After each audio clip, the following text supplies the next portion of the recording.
प्यारे बच्चों, LGR study में आप सभी का स्वागत है। आपको पता होना चाहिए कि आज जो है हम लोग निर्देशांक ज्यामिति का एक बहुत ही ज़्यादा महत्वपूर्ण टॉपिक जिसका नाम है विभाजन सूत्र।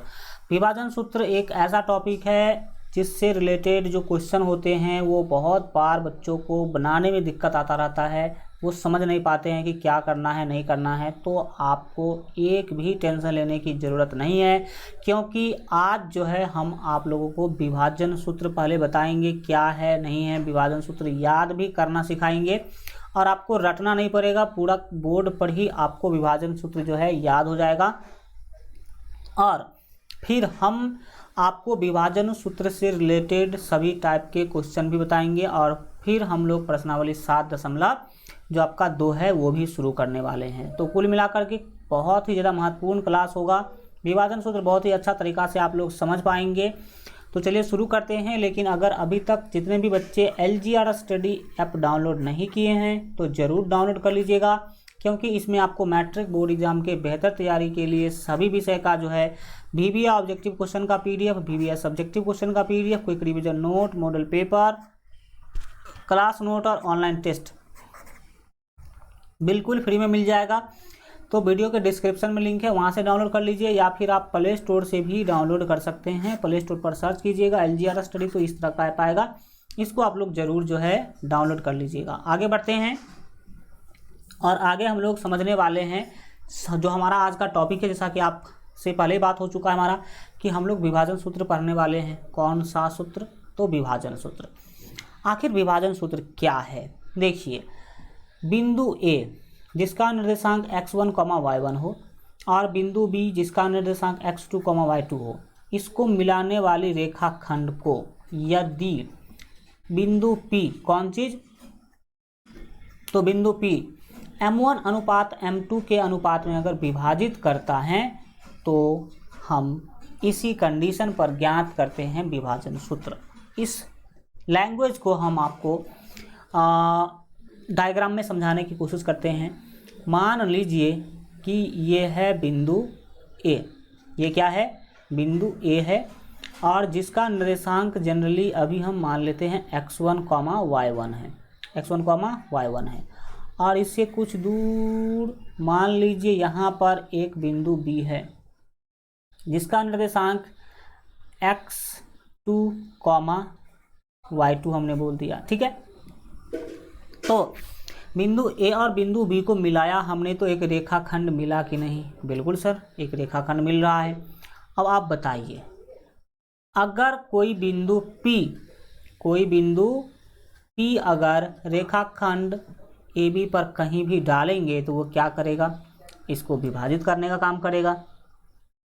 जैसे कि मान लीजिए कि अगर हम यहाँ पर एक बिंदु P डालते हैं, यहाँ पर क्या डाला हमने? बिंदु P डाला, तो इस बिंदु P के कारण रेखाखंड AB जो है वो विभाजित हो रहा है, यानी कि बंट रहा है, यानी कि टूट रहा है 2 भागों में, जिसमें से कोई भी भाग बड़ा छोटा हो सकता है। तो अगर बिंदु P रेखाखंड AB को अगर रेखाखंड AB को m1 अनुपात m2 में अगर विभाजित करेगा तो इस कंडीशन पर याद रखिएगा कि P का निर्देशांक, किसका निर्देशांक? P का निर्देशांक, किसका निर्देशांक? ठीक है, P का निर्देशांक, P का निर्देशांक, P का निर्देशांक क्या होगा वो आप समझने की क्या कीजिएगा? कोशिश कीजिएगा। P का निर्देशांक जो है आपको पता होना चाहिए कि क्या होगा यहाँ पर। तो P का निर्देशांक निकालने का जो फार्मूला होगा वो क्या होगा समझिएगा। P का निर्देशांक निकालने का फार्मूला होगा m1 x2, क्या होगा? m1 x2 plus m2 x1 plus क्या होगा? m2 x1 और फिर बट्टे में क्या होगा सर? तो m1 plus m2, m1 plus m2 होगा और फिर कॉमा लगा दीजिए और फिर क्या होगा सर? तो आप यहाँ पर m1 y2 और प्लस m2 y1 प्लस क्या होगा? तो m2 y1 होगा, m2 y1 m2 y1 और बट्टे में होगा m1 plus m2, m1 plus m2। ये सूत्र है P का निर्देशांक ज्ञात करने का, P का निर्देशांक ज्ञात करने का ये सूत्र है। अगर P रेखाखंड AB को m1 अनुपात m2 में विभाजित करेगा तो P का निर्देशांक ज्ञात करने का यही सूत्र होगा। P का निर्देशांक ज्ञात करने का ये क्या होगा, सूत्र होगा। इसका मतलब समझिए, इसका मतलब क्या है, यही है भाई साहब विभाजन सूत्र। यही क्या है, यही जो है वो है विभाजन सूत्र। विभाजन सूत्र है ये, क्या है तो विभाजन सूत्र है। अब विभाजन सूत्र का कुछ मीनिंग आपको समझना होगा मेरे साथ। देखिए यहाँ पर विभाजन सूत्र क्या बताने की कोशिश कर रहा है, उस चीज़ों को समझने का आप कोशिश कीजिएगा। ए और बी रेखाखंड था, ए बी रेखाखंड पर अगर कहीं भी अगर P बिंदु आप रख देते हैं तो रेखाखंड दो भागों में बटेगा। बटने का अनुपात कुछ भी हो सकता है, m1 अनुपात m2 का मतलब है कि किसी भी अनुपात में ये बंट सकता है, किसी भी अनुपात में ये क्या हो सकता है, बंट सकता है। अब कई बच्चे तो अनुपात ही नहीं समझते हैं, कई बच्चे अनुपात ही नहीं समझते हैं, कई बच्चे अनुपात नहीं समझते। तो मैं अनुपात आपको बता देता हूँ। अगर मान लीजिए ये रेखा था 5 cm का, ये रेखा कितने cm का था, 5 cm का था, और आपने इसको ऐसे दो भागों में बांटा कि इधर हो गया 3 cm और इधर हो गया 2 cm, तो यही इसका अनुपात कहलाएगा, 3:2। यानी कि इस 5 cm के रेखाखंड को आपने 3 cm का और 2 cm के रेखाखंड में क्या कर दिया, विभाजित कर दिया। तो यही अनुपात कहलाता है, ठीक है। और अनुपात आप समझने के बाद आप देखिए, सीधा सोचिए कि अगर ए बी रेखाखंड को मिलाने वाले बिंदु ए और बी को मिलाने वाले रेखाखंड पर अगर बिंदु P ऐसे कहीं पर स्थित है कि P रेखाखंड AB को m1 अनुपात m2 में विभाजित कर रहा है, तो इस कंडीशन पर ये P जो है, ये जो P बिंदु है, P का निर्देशांक निकालने का फार्मूला होता है m1x2 प्लस m2x1 बट्टे m1 प्लस m2 और कॉमा m1y2 प्लस m2y1 बट्टे m1 प्लस m2 बट्टे क्या होता है, m1 प्लस m2 होता है। इसी को हम लोग बोलते हैं विभाजन सूत्र।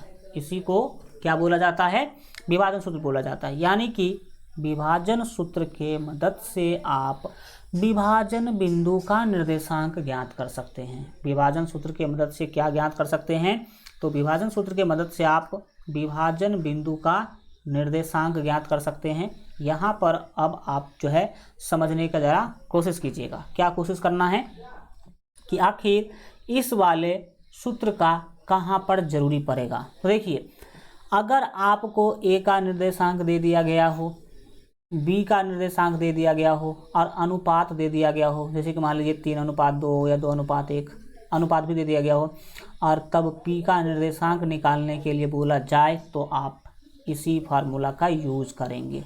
पी का निर्देशांक निकालने के लिए बोलेगा तो आप क्या करेंगे, इसी वाले फार्मूला का क्या करेंगे, आप यूज करेंगे।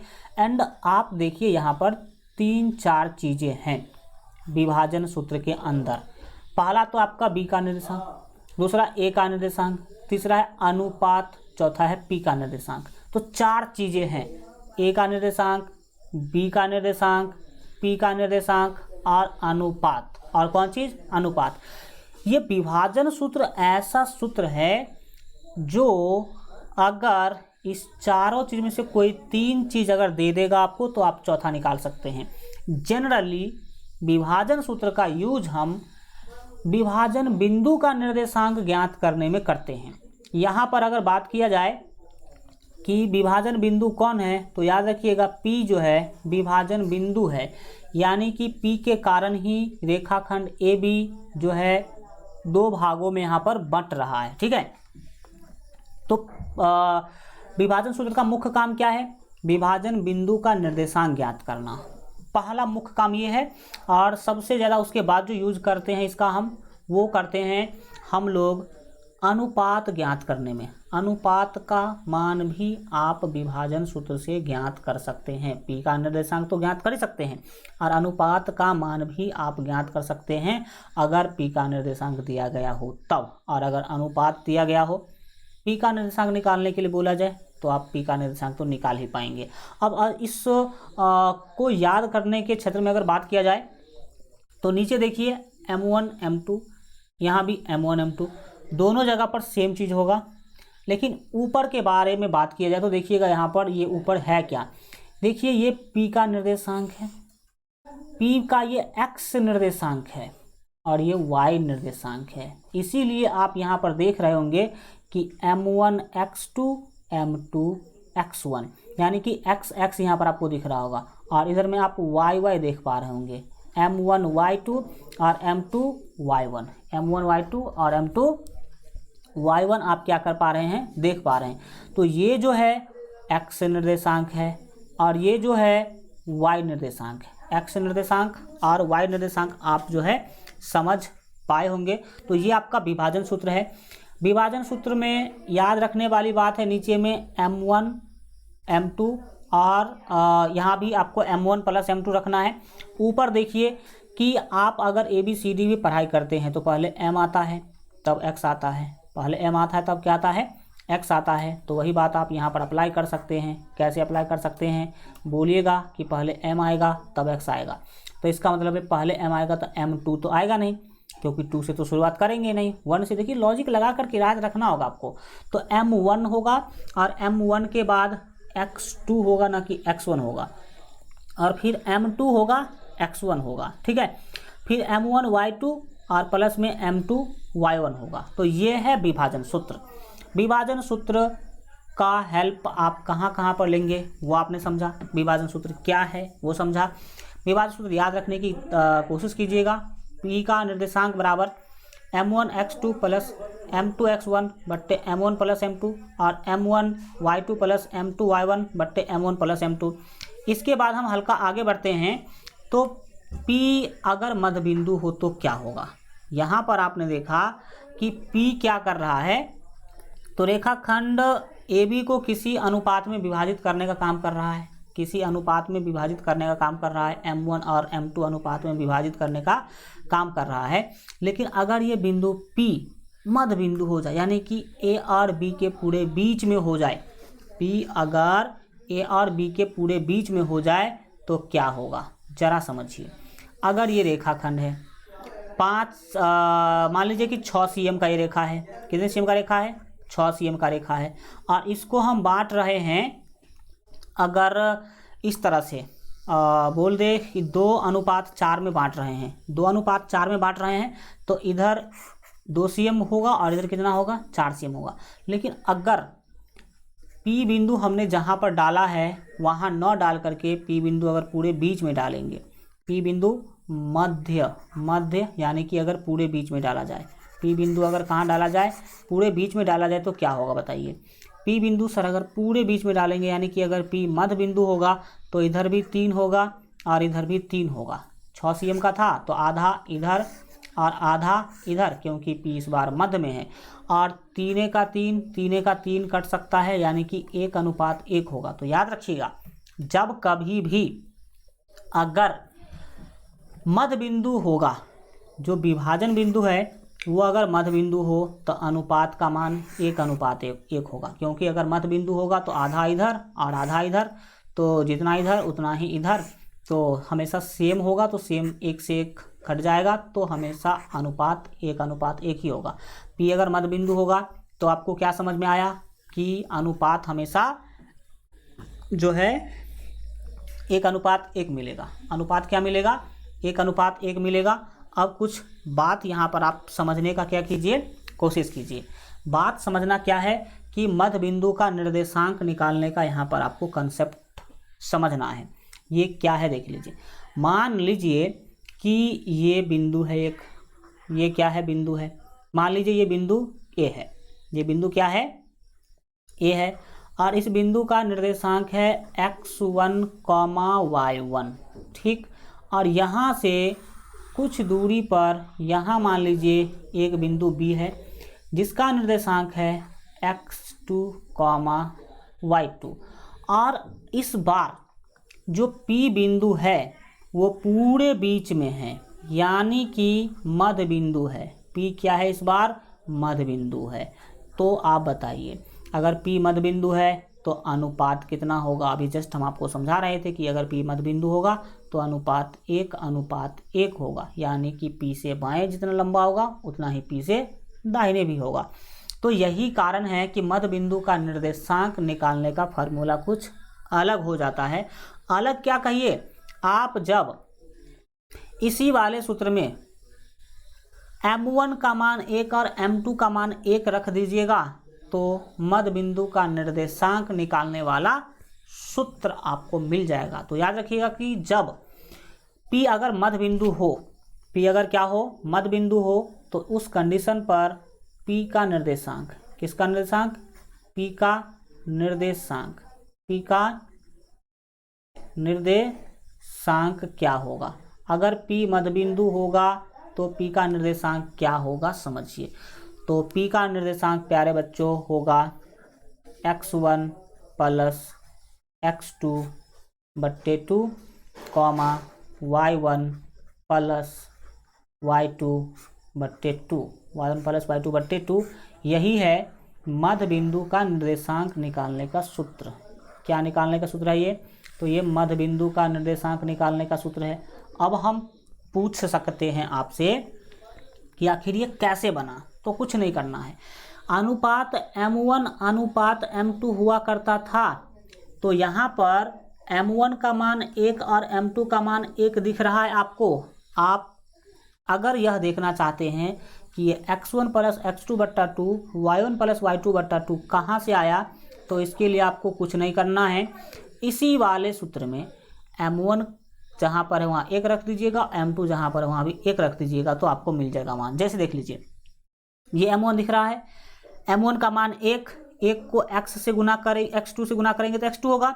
और फिर M2 का मान 1 को x1 से गुना कीजिएगा तो x होगा। तो ऊपर में x1 प्लस x2 हो गया, और नीचे में M1 का मान 1 और M2 का भी मान 1, तो 1 प्लस 1 2 हुआ, तो वही तो 2 यहाँ पर लिखा हुआ है। तो x1 प्लस x2 बट्टे 2 कहाँ से आया, समझ में आ गया। और फिर यहाँ भी M1 का मान 1 डालेंगे, y2 से गुना करेंगे तो सीधा y2 होगा, और M2 का मान 1 डालेंगे, y1 से गुना करेंगे तो सीधा y2 होगा, यानी कि y1 प्लस y2 ऊपर में हो गया, और नीचे में M1 का मान 1 और M2 का मान 1, तो 1 और प्लस 1 2 होगा, 1 और प्लस 1 क्या होगा, 2 होगा। तो यही है मध्य बिंदु का निर्देशांक। अगर P यानी कि विभाजन बिंदु मध्य बिंदु होगा, यानी कि पूरे बीच में होगा, तो मध्य बिंदु का निर्देशांक आप इसी फार्मूला से यानी कि इसी सूत्र से क्या करेंगे, निकालेंगे। ठीक है, तो अब हम बढ़ते हैं आगे, और आगे सीखने समझने का क्या करेंगे, कोशिश करेंगे। तो ध्यान लगाने का क्या कीजिएगा, कोशिश कीजिएगा। और शुरू करते हैं। ये 2 सूत्र हम आशा करते हैं कि आप समझे होंगे, विभाजन सूत्र और मध्य बिंदु का निर्देशांक, मध्य बिंदु का निर्देशांक निकालने वाला सूत्र।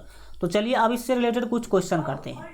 सबसे पहला क्वेश्चन हम यहाँ पर देख रहे हैं। क्वेश्चन क्या है आपके सामने, उस बिंदु का निर्देशांक ज्ञात कीजिए जो बिंदुओं इतना और इतना को जो है जोड़ने वाले रेखाखंड को आंतरिक रूप से 3:1 के अनुपात में विभाजित करता है। ये क्वेश्चन पहले बोल क्या रहा है उसको समझिएगा, फिर हम इसको क्या करेंगे, आपको सॉल्व करके दिखाएंगे। यहाँ पर ये बिंदु, इसका नाम A दे दीजिए, इसका नाम B दे दीजिए। क्वेश्चन में ऐसा होगा कि नाम नहीं दिया रहेगा, तो नाम नहीं दिया रहेगा तो आपको खुद से नाम क्या करना होगा, डालना होगा। तो मान लीजिए कि बिंदु A यहाँ पर है, बिंदु A यहाँ पर है, और A जो है A का निर्देशांक भी आपको दे दिया गया क्वेश्चन में 4,-3, 4,-3 आपको A का निर्देशांक दिया गया है। और यहाँ से कुछ दूरी पर आपको मान लीजिए कि एक बिंदु B दिया गया है, एक बिंदु क्या है, B दिया गया है, जिसका निर्देशांक है 8,5 है। अब ए बी रेखाखंड बन गया। ए बी रेखाखंड पर आपको ऐसा बिंदु बोला ही गया है कि उस बिंदु का निर्देशांक ज्ञात कीजिए जो बिंदु इतना और इतना को जोड़ने वाले रेखाखंड को आंतरिक रूप से जो है वो 3:1 में विभाजित करता है। तो मान लेते हैं कि बिंदु P वह बिंदु है जो रेखाखंड AB को 3:1 में विभाजित कर रहा है। हमने क्या मान लिया? हमने मान लिया कि बिंदु P वह बिंदु है जो रेखाखंड AB को 3:1 में विभाजित कर रहा है। तो इस कंडीशन पर आपको P का निर्देशांक निकालना है। P क्या हुआ? विभाजन बिंदु हुआ। तो इसी विभाजन बिंदु का हमें निर्देशांक ज्ञात करना है। इस विभाजन बिंदु का हमें क्या ज्ञात करना है? निर्देशांक ज्ञात करना है। तो चलिए अब हम लोग समझते हैं कि कैसे विभाजन बिंदु का निर्देशांक ज्ञात करेंगे। आप यहाँ पर समझने की कोशिश कीजिएगा कि ये जो है x1 y1 होगा, ये क्या कहलाएगा? x1 और ये y1 कहलाएगा। ये m1 अनुपात m2 कहलाएगा। तो ये m1 है और ये क्या है? m2 है, चूँकि अनुपात तो m1 m2 में होता है। और b के निर्देशांक को हम x2 और y2 बोले थे। तो यहाँ पर आपको सब चीज़ का मान पता चल गया कि किसका मान क्या है और P का निर्देशांक निकालना है। तो लिखेंगे अब विभाजन सूत्र से। क्या लिखेंगे? अब विभाजन सूत्र से। अच्छा, ये क्या लिख दिया मैंने? देखो यहाँ पर बातें, चीज़ें, क्वेश्चन अभी तक समझ में आ चुका है। क्वेश्चन क्या पूछ रहा है यहाँ तक आप समझ चुके हैं। तो लिखेंगे अब विभाजन सूत्र से। अब विभाजन सूत्र से।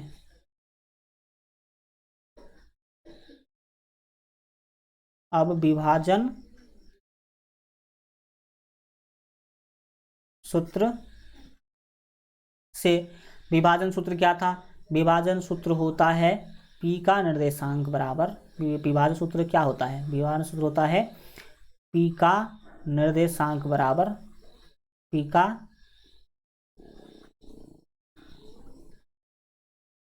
निर्देशांक बराबर, P का निर्देशांक बराबर क्या होता है? तो अभी जस्ट हम लोग पढ़े थे m1 x2 plus m2 x1 और बट्टे में होगा m1 प्लस m2। बट्टे में क्या होगा? m1 प्लस m2 होगा। ये x निर्देशांक हो गया। फिर कॉमा लगाएंगे और फिर हम अगला जो सूत्र है, अगला जो है वो लिखेंगे। क्या होता है? m1 y2 plus m2 y1, m2 y1 और बट्टे में होगा m1 plus m2, m1 plus m2 होगा।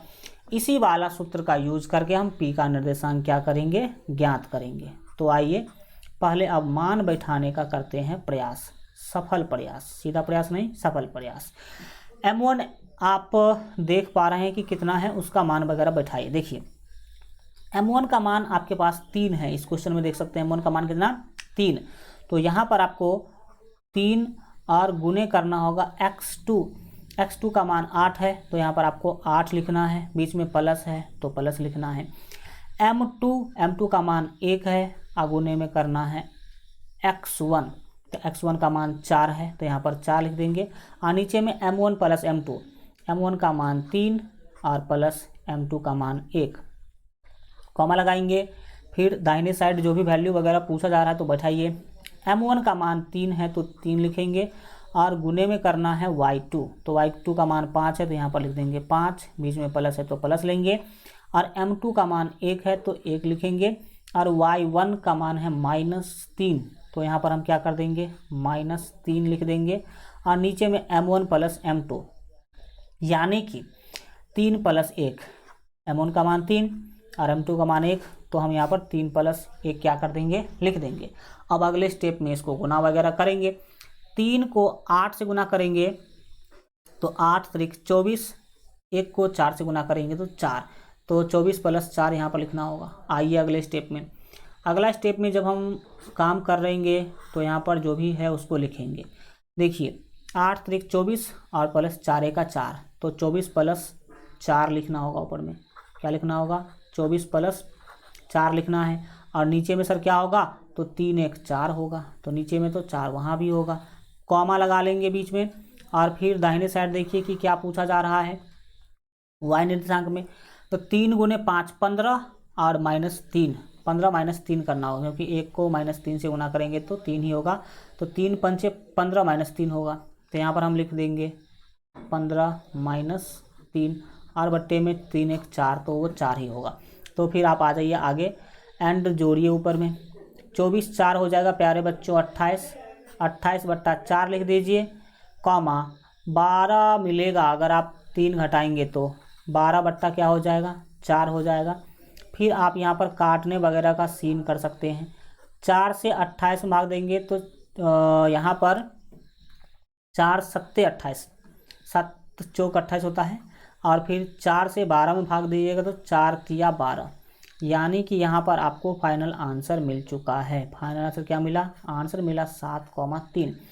7,3 पी का निर्देशांक है, इसका मतलब हुआ 7,3 क्या हो गया, पी का निर्देशांक। तो आपने देखा कि कैसे ए का बी का निर्देशांक दिया गया हो और अनुपात दिया गया हो, तो विभाजन बिंदु का निर्देशांक हम कैसे ज्ञात करेंगे, कोई बड़ी बात नहीं है, इस तरह से आप ज्ञात करेंगे। दूसरा अब हम बात करेंगे प्यारे बच्चों अगले क्वेश्चन की ओर। 1 मिनट आप हल्का तब तक इस क्वेश्चन को देखिए, हल्का हम जो है पानी पी लेते हैं 1 सेकंड और देख भी लेते हैं कि सब कुछ रिकॉर्डिंग वगैरह तो चल रहा है अच्छा से, बिल्कुल ठीक चल रहा है। चलो इस क्वेश्चन पर ध्यान लगाइए, आराम से हम लोग क्या करते हैं इस क्वेश्चन को देख ही लेते हैं, फिर कुछ आगे हम लोग काम करेंगे। तो यहाँ पर एक अलग क्वेश्चन आ गया इसी विभाजन सूत्र से संबंधित, तो हम लोग चलिए मिलजुल करके इस क्वेश्चन को क्या करते हैं, हल करते हैं। क्वेश्चन क्या है, बिंदु 4,-3 बिंदुओं ए और बी को जोड़ने वाले रेखाखंड को किस अनुपात में विभाजित करता है ये बताना है। इस बार क्वेश्चन जस्ट उल्टा है। पिछले क्वेश्चन में विभाजन बिंदु का निर्देशांक ज्ञात करना था और अनुपात दिया हुआ था, इस क्वेश्चन में आपको अनुपात ज्ञात करना है। मान लीजिए कि ये है बिंदु ए, ठीक है, और ए का निर्देशांक क्वेश्चन में दिया है -6,10, ठीक, और यहाँ से कुछ दूरी पर यहाँ मान लीजिए कि ये बिंदु बी है, ये बिंदु क्या है, बी है, और बी का निर्देशांक दिया गया 3,-8, 3 कितना -8, और बोला गया है कि जो -4,6 है, -4,6 ए बी को किस अनुपात में विभाजित करता है, ये आपको बताने के लिए बोला गया है। तो कुछ मत कीजिए, मान लीजिए कि ये बिंदु P है, इसका नाम हमने क्या दे दिया, P दे दिया, और मान लेते हैं कि बिंदु P यहाँ पर है, और बिंदु P जो है जिसका निर्देशांक -4 और 6 है, वो इस रेखाखंड को M1 अनुपात M2 में विभाजित कर रहा, ऐसा हमने मान लिया। हमने मान लिया कि बिंदु P रेखाखंड AB को M1 अनुपात M2 में क्या कर रहा है, विभाजित कर रहा है। तो अब आपको इस कंडीशन पर क्या करना है, तो M1 और M2 का मान निकालना है। क्या करेंगे देखिए, ये जो है A का निर्देशांक आप सभी जानते हैं x1 y1 का वैल्यू आपको देता है, B का निर्देशांक x2 y2 का वैल्यू देता है, और M1 M2 तो आपको निकालना ही है। तो हम कैसे निकालेंगे वो देखिएगा, मेरे पास एक ही सूत्र है ये, और वो सूत्र कौन है, तो वो सूत्र है मेरे पास, आपको पता होगा विभाजन सूत्र। तो लिखेंगे अब विभाजन सूत्र से, क्या लिखेंगे, अब विभाजन सूत्र से, विभाजन सूत्र से, अब विभाजन सूत्र से। तो देखिएगा विभाजन सूत्र से क्या हम करने वाले हैं, तो सर विभाजन सूत्र तो P का ही निर्देशांक देगा हमेशा, तो विभाजन सूत्र से हम P का निर्देशांक देगा। तो देखते हैं कि P का निर्देशांक क्या दे रहा है। तो विभाजन सूत्र से क्या होगा, विभाजन सूत्र से होगा P का निर्देशांक, क्या होगा, P का निर्देशांक, P का निर्देशांक, P का निर्देशांक आप जानते हैं विभाजन सूत्र होता है P का निर्देशांक बराबर m1 x2 plus m2 x1 और बट्टे में होता है m1 प्लस m2। क्या होता है? m1 प्लस m2 होता है। फिर कॉमा लगा करके आप लोग क्या कर सकते हैं, आगे के सूत्र को लिखेंगे। क्या होता है आगे का सूत्र? तो m1y2 और प्लस m2y1 होता है और बट्टे में होता है m1 plus m2, m1 plus m2। यही है विभाजन सूत्र। अब इसी के हेल्प से आप जो है m1 अनुपात m2 ज्ञात कर सकते हैं। ध्यान दीजिएगा कि कैसे ज्ञात करना। इसमें आपको जिस जिस का मान पता है बस मान पहले बैठाइए। तो चलो मान बैठाने का कोशिश करते हैं। p का निर्देशांक, p का निर्देशांक मुझे पता है तो हम p का निर्देशांक यहाँ पर लिख लेंगे। कितना पता है? -4,6। तो हम यहाँ पर -4,6 क्या कर देंगे, हम लिख लेंगे। अब आप बोलेंगे कि सर पहले से p का निर्देशांक पता था तो आपने p का निर्देशांक निकालने वाला सूत्र क्यों लिखा? तो देखिएगा अभी आप आगे आपको इसी के हेल्प से अनुपात मिलने वाला है। हम क्या करेंगे, दाहिने साइड अब जो भी वैल्यू पूछा जा रहा है उसका मान क्या करेंगे, रखेंगे। m1 x2, तो भाई साहब m1 तो m1 है और x2 का मान है 3। x2 का मान कितना है? 3 है। तो x2 का मान 3 है, m1 से उसको गुना करेंगे तो 3m1 होगा। बीच में प्लस है तो अभी फ़िलहाल प्लस लिख लेते हैं, लेकिन m2 को x1 से गुना करना है। ध्यान दीजिएगा आप लोग, m2 को x1 से गुना करेंगे तो क्या होगा, m2 को x1 से कीजिए तो x1 है -6। x1 कितना है? -6 है। यहाँ पर आपको दिख रहा होगा x1 कितना है? -6। तो -6 को आप गुना करेंगे m2 से तो ये -6m2 होगा, -6m2 होगा। यहाँ तक कोई दिक्कत आपको नहीं होना चाहिए। फिर क्या करेंगे, तो नीचे में जो m1 प्लस m2 है उसको सेम टू सेम लिख देना है। क्या लिख देना है? तो m1 प्लस m2, क्योंकि इसमें और कोई कुछ लिखने की ज़रूरत ही नहीं है। फिर आप दाहिने साइड आ जाइए, देखिए कि क्या है। तो m1y2 plus m2y1, m1y2 plus m2y1 आपको करना है। तो क्या होगा देखिए, m1 को y2 से गुना कीजिए, y2 का मान है -8, -8 को m1 से गुना करेंगे तो -8m1 होगा। फिर आप बीच में लिख लीजिए प्लस अभी फ़िलहाल में। m2 को y1 से गुना करना है, y1 का मान है 10, 10 को m2 से गुना करेंगे तो ये होगा 10m2 और फिर बट्टे में क्या होगा, m1 प्लस m2 होगा, m1 प्लस क्या होगा, m2 होगा। अब यहाँ तक आने के बाद आप बताइए कि क्या कुछ आपका दिमाग चल रहा है। देखिए आपको सीधा समझना ये है कि ये जो है p का निर्देशांक है और ये भी p का निर्देशांक ही है, यानी कि दोनों यहाँ पर p का ही निर्देशांक है। दोनों यहाँ पर क्या है, p का ही निर्देशांक है। तो दोनों अगर p का ही निर्देशांक है तो इसका मतलब है कि x निर्देशांक के बराबर हो सकता है और y निर्देशांक के बराबर हो सकता है। तो हम क्या कर, हाँ ये हम नहीं कर रहे, यहाँ पर देखो ये दोनों बराबर है, दोनों बराबर है। तो हम x निर्देशांक को x निर्देशांक के बराबर कर सकते हैं और y निर्देशांक को y निर्देशांक के बराबर कर सकते हैं। तो यहाँ पर आप एक बात समझिए कि दोनों में से कोई एक ही काम करना होगा, दोनों काम करने की आपको ज़रूरत नहीं है। आप या तो x निर्देशांक को x निर्देशांक के बराबर कर लीजिए या y निर्देशांक को y निर्देशांक के बराबर कर लीजिए, काम बन जाएगा। तो हम क्या करना चाहते हैं, हाँ हम करना चाहते हैं x निर्देशांक को x निर्देशांक के बराबर। तो लिखेंगे अब हम क्या करने जा रहे हैं, तो अब हम करने जा रहे हैं x निर्देशांक को x निर्देशांक के बराबर करने जा रहे हैं। तो बाएं साइड x निर्देशांक है -4, तो -4/1 लिख लेते हैं और दाहिने साइड देखिएगा तो आपको पता चलेगा 3m1 -6m2, 3m1 -6m2 है।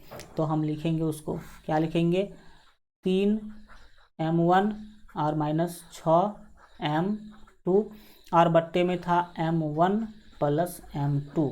तो हमने क्या किया है, x निर्देशांक को बराबर किया। आप अगर चाहे तो y निर्देशांक को y निर्देशांक के बराबर कर सकते हैं, कोई दिक्कत वाली बात नहीं है। तो हमने x निर्देशांक को x निर्देशांक के बराबर किया है। अब क्या करेंगे, कोना कोनी गुना करेंगे। क्या करेंगे अब हम लोग, तो कोना कोनी गुना करेंगे। तो गुना करो, 1 से 3m1 को गुना कीजिएगा तो ये 3m1 ही होगा, और 1 से -6m2 गुना कीजिएगा तो -6m2 होगा।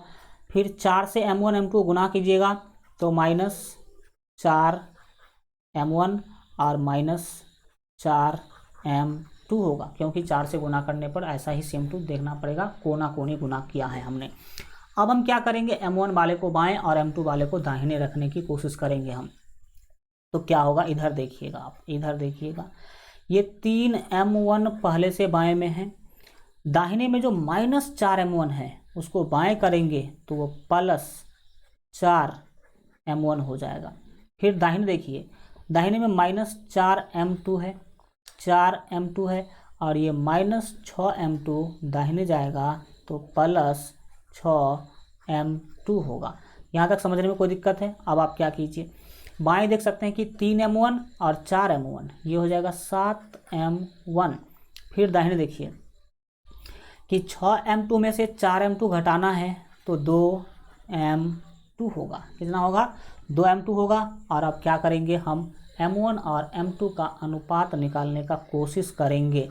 तो कैसे होगा, बाएं में आपको m1 दिख रहा है, इसको m1 लिखिए, दाहिने से m2 को बाएं लाइएगा तो बट्टा में हो जाएगा m2, क्योंकि दाहिने में m2 गुना के रूप में है, तो बाएं लाएंगे तो बट्टा के नीचे होगा।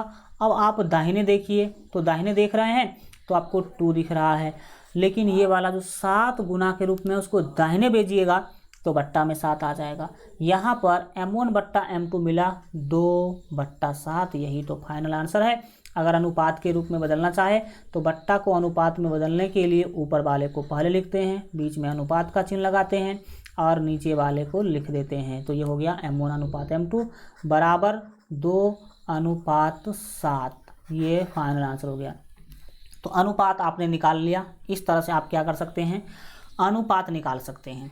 अनुपात निकालने के बाद अब हम आगे बढ़ेंगे एंड एक और क्वेश्चन हम लोग क्या करने वाले, बताने वाले। तो विभाजन सूत्र से जो 2 प्रकार का क्वेश्चन पूछा जाता है वो दोनों प्रकार का क्वेश्चन आपने देख लिया। पहला तो ये कि विभाजन बिंदु का निर्देशांक निकालने के लिए बोलेगा, और दूसरा ये कि आपको जो है अनुपात का मान निकालने के लिए पूछेगा, विभाजन बिंदु का निर्देशांक दे देगा।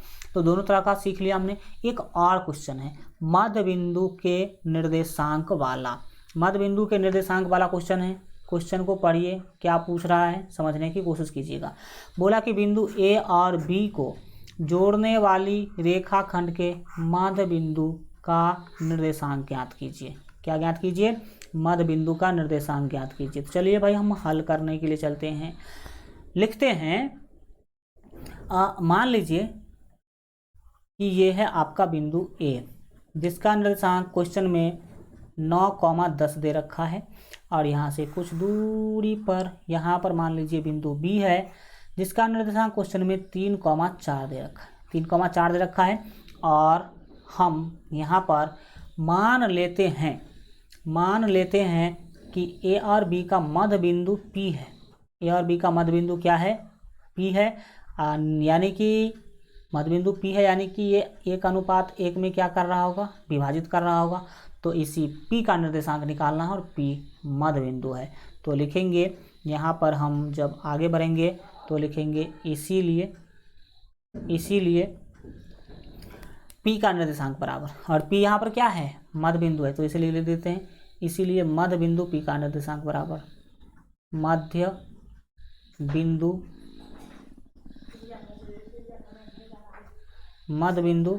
P का निर्देशांक बराबर P का निर्देशांक बराबर क्या निकालना चाहते हैं हम, मध्य बिंदु P का निर्देशांक निकालना चाहते हैं। और मध्य बिंदु का निर्देशांक निकालने का फार्मूला हम आपको बताए थे, x1 + x2/2 और y1 + y2/2, y1 + y2/2। समझिएगा ज़रा ध्यान से क्या होगा। यहाँ सर ये होगा आपका x1, ये होगा y1 ये होगा आपका x2 और ये होगा आपका y2 और मान आप बैठा दीजिए। तो x1 का मान है 9, x2 का मान है 3, यानी कि 9 + 3 आप बोल सकते हैं, बट्टे में 2 होगा, कॉमा लगाएंगे। y1 + y2, तो y1 का मान है 10, y2 का मान है 4, तो हम 10 + 4 लिखेंगे, बट्टे में 2 लिखेंगे और फिर क्या करेंगे, तो देखिए यहाँ पर ऊपर में 9 और 3 होगा 12/2, 12 क्या होगा 2 होगा, फिर कॉमा लगाएंगे। 10 और 4 14/2 होगा, क्या होगा 14 क्या लिखेंगे 2 लिखेंगे। आप काटना चाहे तो काट भी सकते हैं, कैसे, 2 से 12 को भाग दीजिएगा तो 6 होगा, 2 से 14 को भाग दीजिएगा तो 7 होगा, यानी कि 6,7। तो यहाँ पर ही लिख देते हैं, कोई दूर जाने की ज़रूरत नहीं है, आप यहाँ पर ही बराबर का चिन्ह दे करके लिख सकते हैं कि इसका निर्देशांक हुआ 6,7। 6,7 आपका फाइनल क्या हो गया, आंसर हो गया। तो अब हम आशा करते हैं कि मध्य बिंदु का निर्देशांक आप आराम से क्या कर लेंगे, निकाल लेंगे। इसके बाद हमें शुरू करना है प्रश्नावली 7.2। ठीक है, 7.2 में बस इसी 3 प्रकार का क्वेश्चन आएगा, और 3 प्रकार का आने का मतलब कि बस यही 3 कंसेप्ट ही हम यूज करके 7.3 क्या कर लेंगे, 7.2 क्या कर लेंगे, बना लेंगे। तो हम क्या करते हैं, आज इतना ही रखते हैं। 7.2 क्या करेंगे अगले क्लास में शुरू करेंगे। थैंक यू सो मच, मिलते हैं अगले क्लास में, तब तक अपना ख्याल रखिए और LGR स्टडी देखते रहिए। Good bye, take care.